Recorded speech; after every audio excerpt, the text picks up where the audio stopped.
Marcos Brito e esse é o canal Parlatório do Fim, Eventos Finais. Aqui iremos tratar sobre escatologia de Gênesis a Apocalipse, profecias, arqueologia, notícias e muito mais. Te convido a ir comigo pelas páginas da Bíblia, tentando entender a história para compreendermos o momento atual e assim nos prepararmos para aquilo que há de vir. O estudo de hoje vai ser sobre Mateus 24, uma abordagem blocada. Iremos dividir Mateus 24 em 3 blocos de sinais, conforme as perguntas que foram feitas a Jesus. Vamos comigo pelas páginas da Bíblia.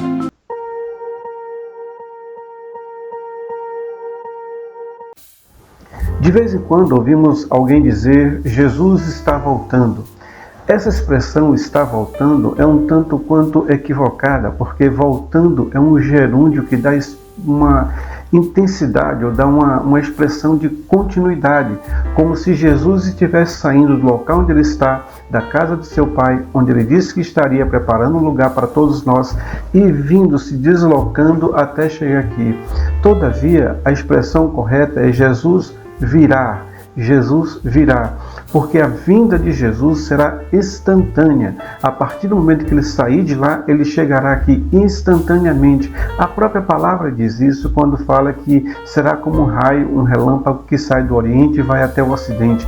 É instantaneamente. Então a expressão Jesus está voltando é a primeira observação que eu quero fazer sobre a questão da escatologia ou sobre a questão da volta de Jesus.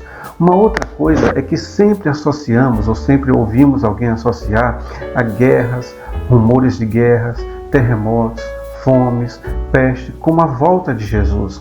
E na verdade, esses são sinais que antecedem a volta de Jesus, mas não identifica um link direto com a volta de Jesus. A própria palavra fala isso, e é disso que nós vamos tratar. Nós vamos ver em Mateus 24 que foram feitas 3 perguntas ao Senhor Jesus, 3 perguntas.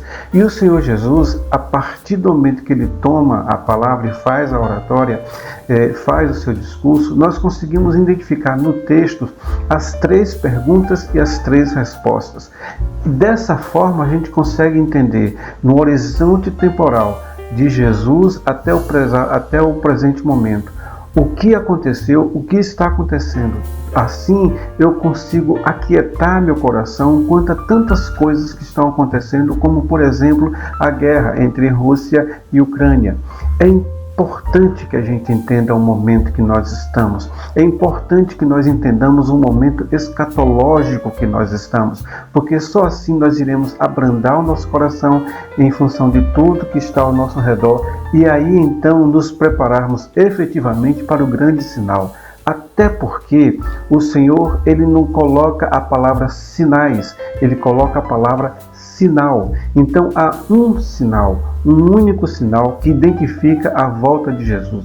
Os demais sinais são sinais marginais, ou são sinais que estão circundantes, mas não é o sinal. Há dentro do livro de Mateus, no capítulo 24, nessas questões que foram levantadas pelo discípulo, um sinal, um único sinal que identifica a volta de Jesus. E é para esse sinal que nós devemos estar olhando, porque os demais vão acontecer, porque já aconteceram desde o tempo de Jesus e até antes dele, até o momento presente.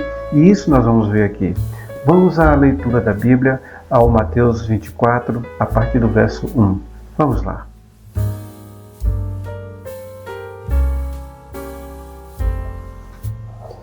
Mateus 24, versos de 1 a 3. E, quando Jesus ia saindo do templo, aproximaram-se dele os seus discípulos para lhe mostrarem a estrutura do templo. Jesus, porém, lhes disse: Não vedes tudo isto? Em verdade vos digo que não ficará pedra sobre pedra que não seja derrubada. E estando assentado no Monte das Oliveiras, achegaram-se a ele os seus discípulos em particular, dizendo: Dize-nos, quando serão essas coisas? E que sinal haverá da tua vinda e do fim do mundo?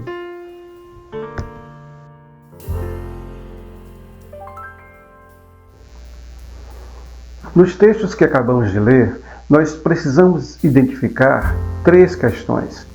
Três questões feitas pelos discípulos ao Senhor Jesus. Todavia, eu preciso dividir esses grupos de perguntas em três blocos de respostas. Além do que Jesus fala aos discípulos no templo, quando estão saindo do templo, e que os discípulos mostram a Jesus as colunas, o templo, de forma suntuosa, como se fosse grande coisa, e Jesus diz: está vendo todas essas coisas? Serão destruídas, não vai sobrar pedra sobre pedra que não sejam derrubadas. E quando nós chegamos em Jerusalém, na área do templo, onde ficava o templo, nós vemos pedras lá de montão, derrubadas, caídas, do tempo de Jesus, evidenciando uma profecia que Jesus fez lá no início, em Mateus 24, quando ele ainda andava por aqui, a respeito do que acontecia com o templo, e isso efetivamente aconteceu. Então, essa é uma questão à parte que aconteceu e que nós vamos falar sobre isso. Agora, quando os discípulos mais Jesus chegam no Monte das Oliveiras, eles lá fazem de novo indagações a esse respeito, porque o templo era realmente muito grande. O templo foi expandido por Herodes. O platô do templo de Salomão foi expandido por Herodes e construído uma estrutura muito grande. Uma estrutura que deixava todos que a vissem de boquiaberta. E os discípulos ficavam indagando como isso pode acontecer. Como um templo como esse, tão vigiado, não somente pelos judeus, pelos sacerdotes, pelos levitas, mas por Roma. Porque ao lado do templo tinha a fortaleza de Antônia, onde ficavam os guardas romanos para manter a ordem no pátio do templo e no templo, para não ter nenhum motim, nenhum levante contra Roma ou coisa desse tipo. Então, como é que essa estrutura vai cair? Isso ficou inquietando os discípulos enquanto eles saíam do templo, desciam pelo Vale de Cedron e subia o Monte das Oliveiras. E quando chegou no Monte das Oliveiras, eles então perguntaram a Jesus de novo: mas me diz quando isso vai acontecer? E ali eles identificam, fazem três questões. E essas três questões, ou o entendimento dessas três questões, é crucial para entendermos a resposta de Jesus e, consequentemente, o tempo, o momento que nós estamos. Então, são três questões. E quais são elas? Quais serão essas questões? Os discípulos perguntam: quando serão essas coisas? Ou seja, quando acontecerá a destruição do templo e tudo isso que o Senhor está falando?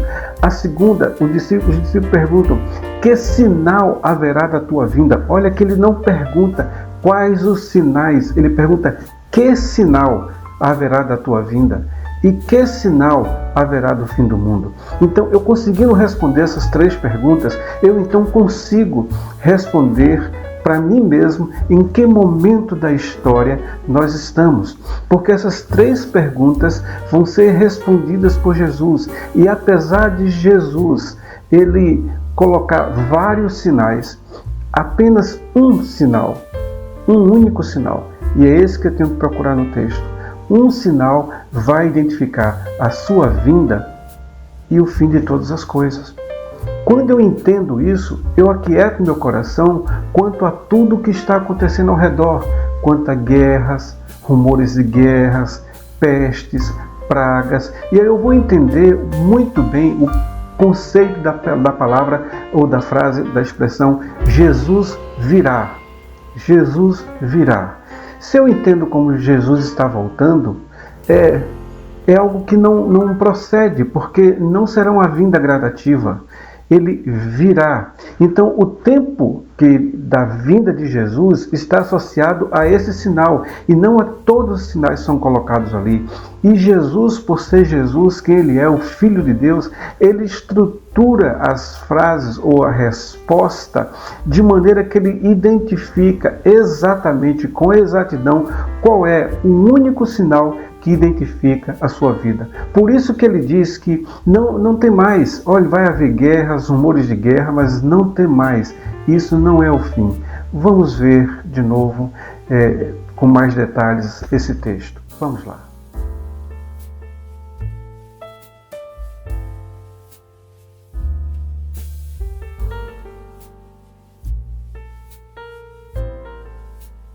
Quando Jesus e os discípulos se encontravam saindo do templo, os discípulos se aproximam de Jesus e começam a mostrar a suntuosidade do templo.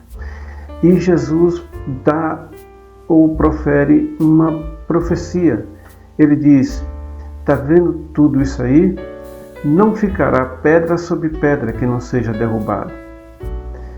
Segundo o historiador Flávio Joséfo, o templo foi destruído no ano 70, a mando do general Tito. Esse ato cumpre a primeira parte da profecia de Jesus, mas não é a resposta ainda às 3 perguntas e não é a resposta do sinal, ou o sinal que identificará a volta de Jesus.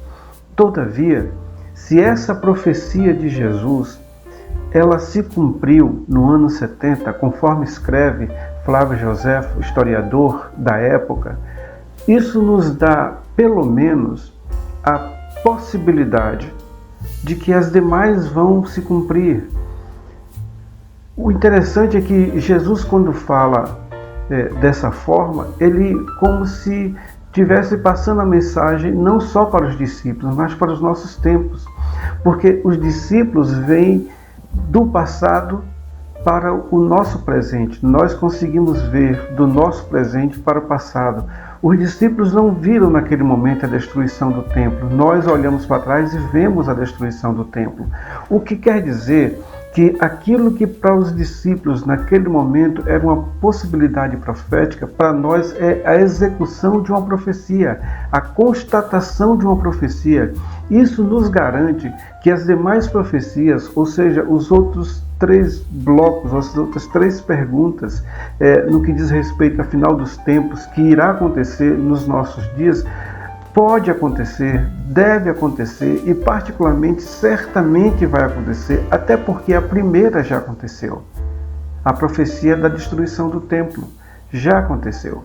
Então eu agora nós vamos mergulhar juntos nos demais textos de Mateus 24 para identificar os blocos de resposta que Jesus nos dá a cada uma das perguntas feitas pelo discípulo, e aí nós iremos entender o momento que nós estamos.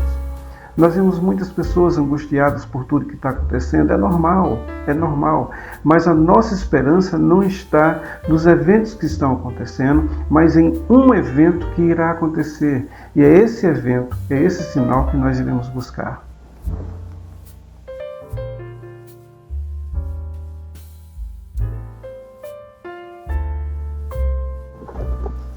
Às vezes nós ouvimos dizer que tudo que está acontecendo no mundo hoje, quer seja guerras, quer seja epidemia, quer seja pandemia, quer seja pai contra filho, filho contra pai, que isso são obras ou fruto dos cavaleiros do Apocalipse.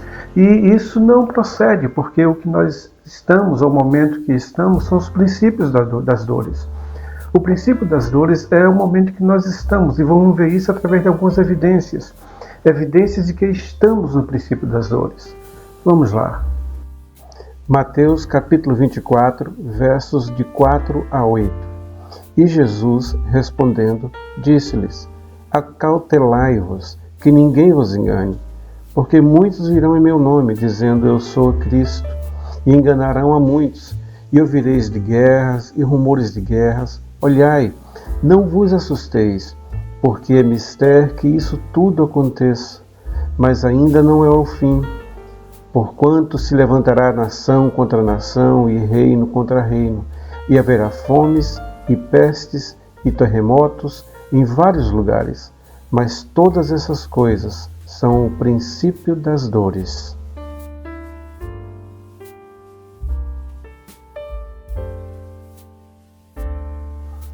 Mateus capítulo 24, versos 4 e 5.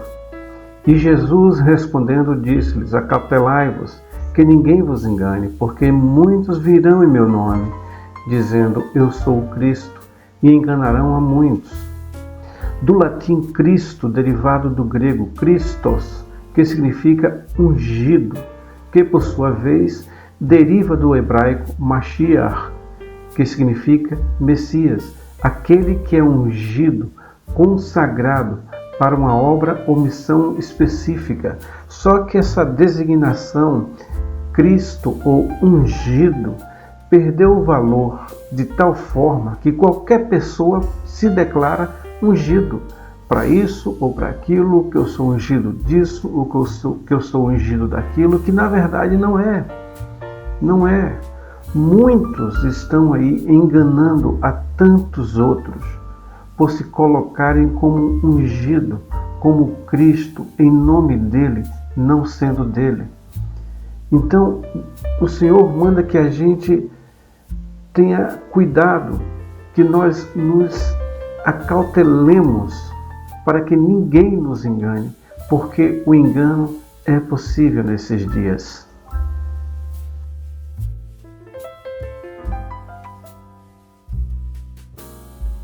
As guerras que hoje existem, e a mais evidência, que é a guerra da Rússia contra a Ucrânia, não define também a volta de Cristo. A guerra da Rússia contra a Ucrânia é apenas uma entre várias guerras que existem hoje. Várias guerras e guerrilhas que existem hoje, confrontos tribais. Então, isso também não pode definir a volta de Cristo, porque se fosse assim, a Segunda Guerra, onde houve a morte, o assassinato em massa de judeus, 6 milhões de judeus foram mortos naquele genocídio, naquela devaneio e delírio de megalomaníaco de Hitler, era um indício da volta de Cristo, ou era um sinal efetivo da volta de Cristo. Consequentemente, Cristo voltaria logo em seguida. Isso não aconteceu.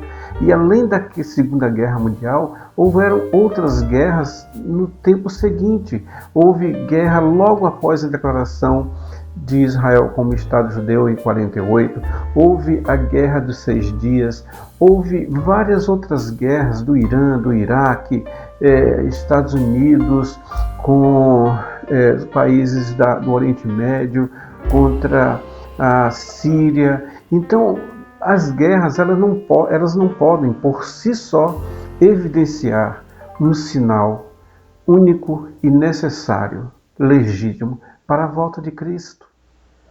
Mateus 24, versos 6 e 7. E ouvireis de guerras e de rumores de guerras. Olhai, não vos assusteis, porque é mister que isso tudo aconteça.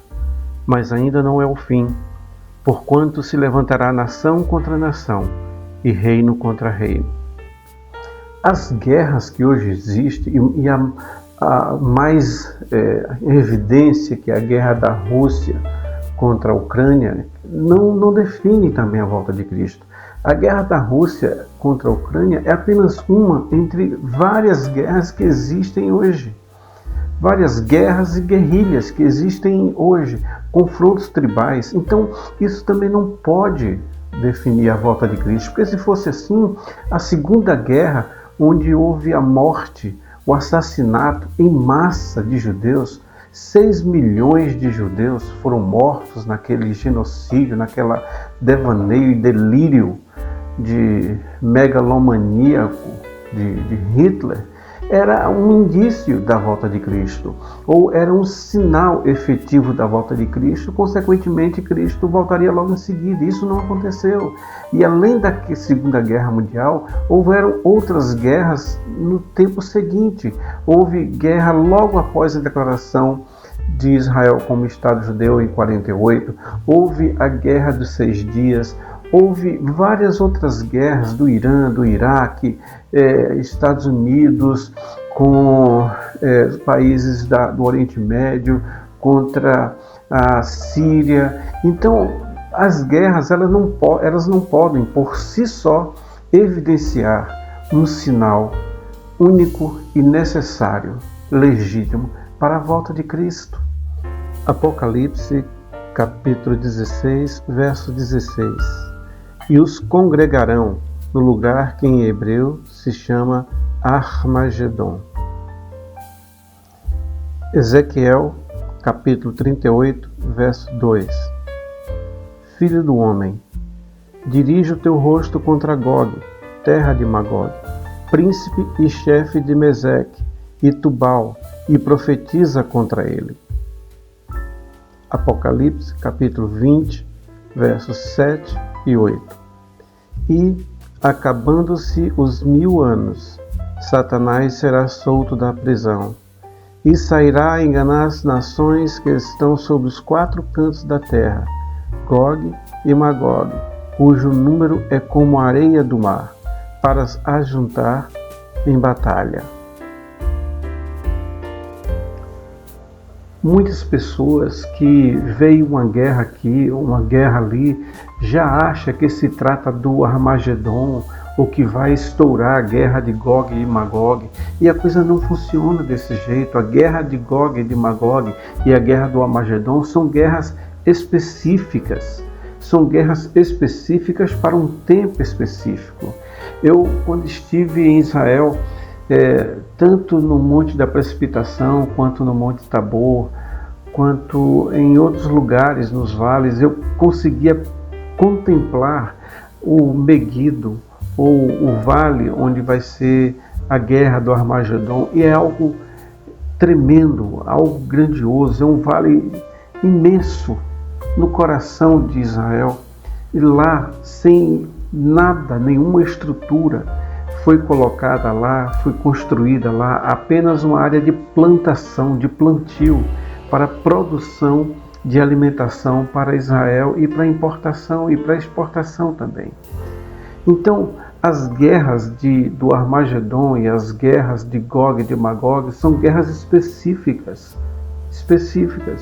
Uma, nós cremos no caso da guerra de Armagedon, que acontecerá antes do milênio. E cremos também que a guerra de Gog e de Magog acontecerá depois do milênio. Então são guerras específicas. Não podemos ficar parando para pensar que porque existe uma guerra de grande vulto, de grande porte, ou uma guerra mundial, como foi o caso da segunda, que se trata que está se desenhando a guerra de Gog e de Magog, e que a próxima guerra será Gog e Magog. O desfecho de uma guerra como a de a Rússia e a Ucrânia é a guerra de Gog e Magog, ou a guerra do Armagedon, quando na verdade não. O Senhor Jesus já disse que haverá guerras, haverá rumores de guerras, mas não tenham medo, não temam, porque não é o fim.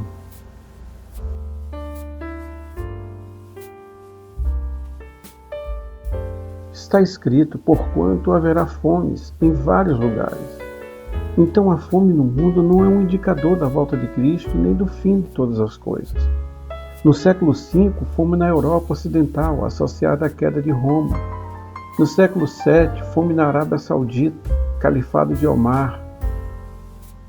Fome pela Índia. No século VIII, fome na Espanha.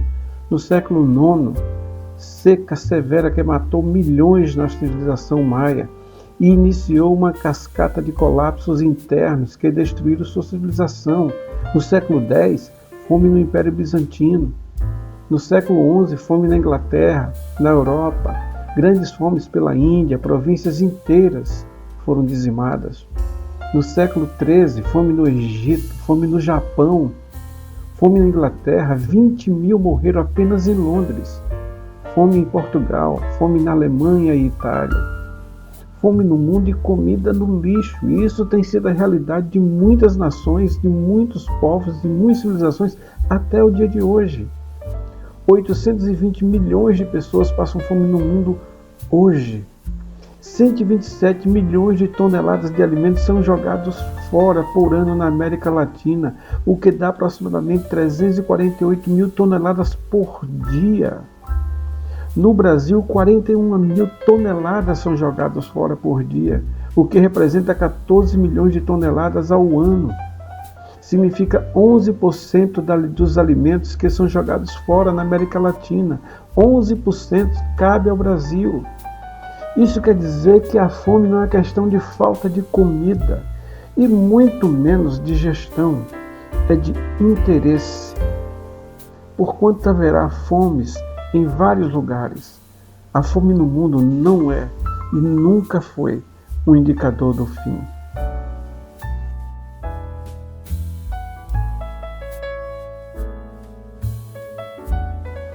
Porquanto haverá pestes em vários lugares, Mateus capítulo 24, verso 7 diz isso. As pandemias, endemias, peste no mundo não são um indicador do fim. Peste em Atenas, no ano de 430 a 427 a.C., peste negra em 1347, gripe espanhola 1918, mais ou menos no período da Primeira Guerra, a ebola 2013 a 2016, e o ebola ainda está em atividade.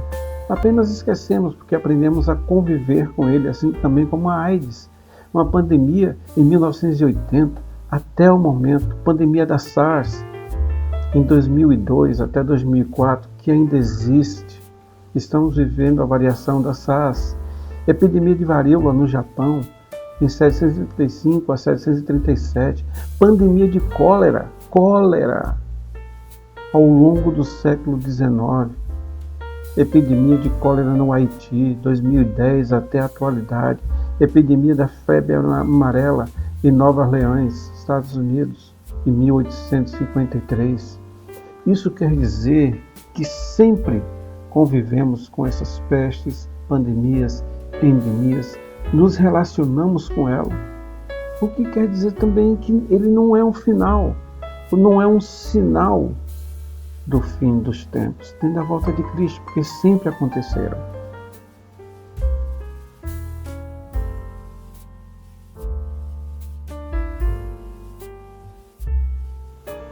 Porquanto haverá terremotos em vários lugares, Mateus 24, verso 7. A ocorrência de terremotos no mundo não são indicador do fim. No Chile, 1960, intensidade 9.5. No Alasca, 1964, intensidade 9.2. Indonésia, 2004, intensidade 9.1.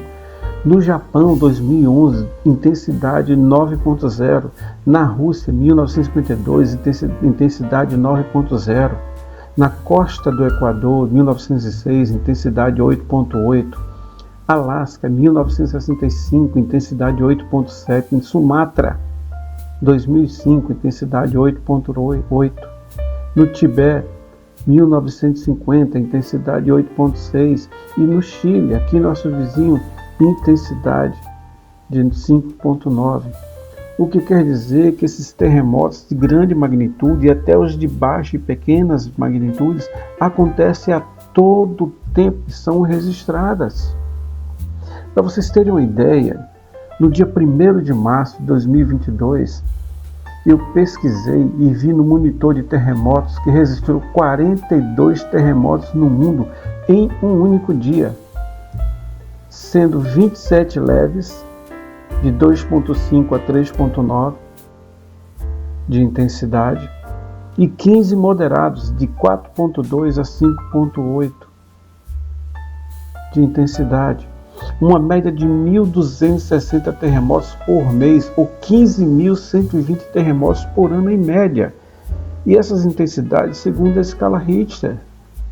O que quer dizer que terremotos também não são, de forma nenhuma, um indicador da volta de Cristo, nem do fim de todas as coisas. Então, nós podemos ver que guerras, rumores de guerras, fomes, terremotos, pestes, pandemias, ou seja lá o que for, nada disso, absolutamente nada disso, evidencia a volta de Cristo ou o sinal da volta de Cristo. São apenas princípios das dores. Nada disso nós podemos tomar como sinal absoluto da volta de Cristo. O que nós temos que ter em mente é a intensidade que esses sinais vão acontecendo. E à medida que esses sinais vão acontecendo, mais próximo de dar à luz a mulher está, mais próximo do sinal da volta de Cristo, da luz de Cristo inundar o mundo e transformar o mundo no reino de Deus, de total domínio e total realeza dentro dos princípios divinos, está por vir. Então, nada disso define o sinal da volta de Cristo. Mateus 24, verso 8. Mas todas essas coisas são um princípio de dores. O que está efetivamente acontecendo nesses dias é o que diz em Mateus 24, verso 8. É o princípio das dores. As dores de parto de uma mulher, de uma parturiente, que à medida que se aproxima o parto, as dores vão ficando mais intensas e diminuindo o aprazamento entre uma dor e outra. E à medida que nós vamos nos aproximando do grande sinal da volta de Cristo, essas dores vão aumentando, e vamos vendo mais guerras, mais fomes, mais pestes e todas as outras coisas, todos os outros sinais que juntos formam o princípio das dores. Então, o que nós estamos vendo nesse momento não é sinais efetivos da volta de Cristo, mas o princípio das dores. Lembre-se do que falamos no início.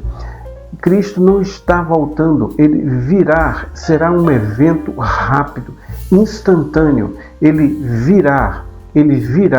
Então não podemos tomar esse gerúndio de Cristo está voltando para validar que o que está acontecendo hoje são sinais da volta de Cristo. Não são. São os princípios das dores. Nós nem sequer entramos nos 7 anos onde teremos a tribulação e a grande tribulação. Nós nem entramos nisso. O que nós temos e estamos vivenciando é o princípio das dores.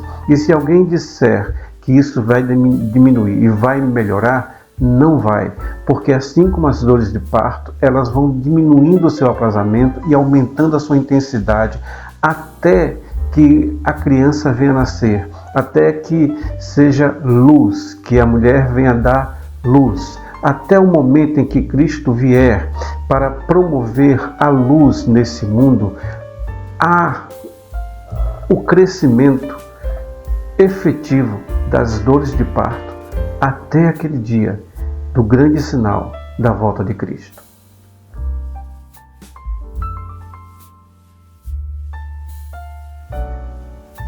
Fiz uma linha do tempo escatológica para poder ficar melhor a visualização de tudo que nós conversamos até agora. Nós temos aí 5 divisões.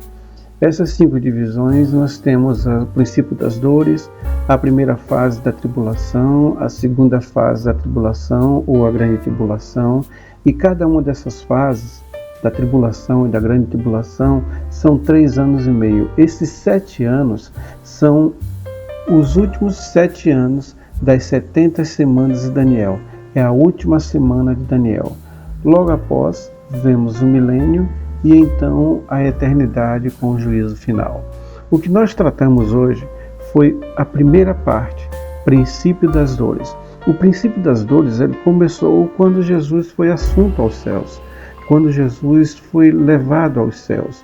E ali foi o ponto de partida para o princípio das dores, ou seja, para a dor de parto. E essa dor de parto vem aumentando cada vez mais e diminuindo o seu aprazamento até o momento em que Jesus estabeleça na terra o seu reino. Então, o que nós vimos até agora foi o princípio das dores, que vai do início da linha do tempo até a primeira parte da linha do tempo. No próximo vídeo, nós iremos ver os 7 anos e o milênio e a eternidade em um outro vídeo. Então, nós temos ainda 2 vídeos para ver.